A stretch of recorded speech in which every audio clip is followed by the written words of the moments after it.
এক লোক রাতের বেলায় শুয়ে শুয়ে মোবাইলে নবীজির মেরাজের ওয়াজ শুনছিলেন।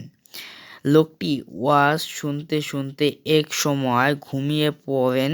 সে ঘুমের মধ্যে লোকটা নিজেও মেরাজে চলে যান। স্বপ্নে তাকে জান্নাত দেখানো হলো। জান্নাত দেখে তার কলিজা ঠান্ডা হয়ে গেল, কিন্তু জাহান্নাম দেখতে গিয়ে তিনি আশ্চর্য একটা বিষয় দেখে তিনি অবাক হয়ে গেলেন। তিনি দেখলেন পৃথিবীর সমস্ত রাষ্ট্রগুলোর দরজায় তালা লাগানো, কিন্তু বাংলাদেশের জাহান্নামের দরজায় কোনো তালা নেই।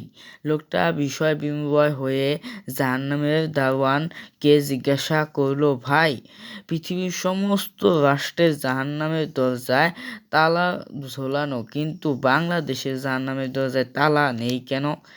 জাহান্নামের সে ফেরেশতা বলল, আরে ভাই, বাঙালিদের কোনো তালা প্রয়োজন হয় না।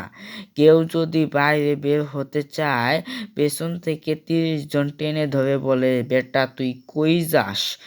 আমরা আগুনে পুড়বো আর তুই বাইরে গিয়ে হাওয়া খাবি।